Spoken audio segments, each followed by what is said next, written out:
Well, today the Yakima Police Department held a news conference regarding a cold-case homicide that happened almost 50 years ago.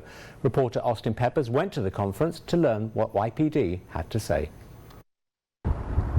In 1977, the Yakima Police Department began investigations into a homicide, looking for crucial information, including the victim's identity. Roughly 47 years later, inside the City Council chambers here at Yakima City Hall, they made a key announcement regarding the incident. On the morning of July 25th, 1977, an employee of the Yakima hardware store at 309 South Front Street reported to police that he smelled a distinct odor coming from a vehicle parked in the adjacent parking lot.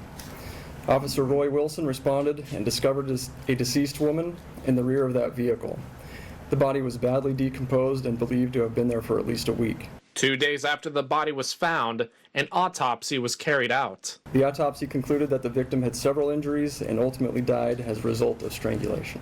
A description was later given to police, believing her to be a woman aged 18 to 25 years old who was 5 foot 8 inches tall and weighed 130 pounds.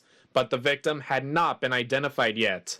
After several measures were taken to identify her, the investigation stalled in the late 1990s, but picked up again in 2004 by a now retired detective and a previous forensic manager. When I received the case in 2004 and I started reviewing it, what I saw was potential. I saw potential for forensic technology to be applied and used to aid in furthering this case and an identification of our 77-9000 Jane Doe. In 2022, possible family members were identified and a potential sibling had been located.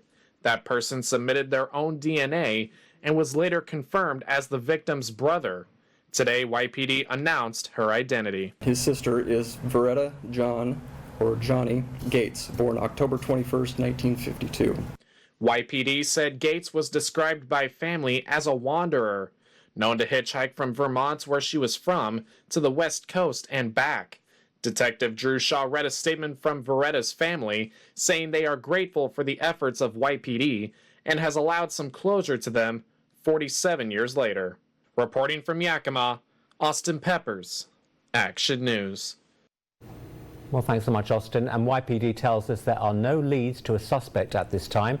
But if you have information regarding this case, you are asked to contact Yakima Police.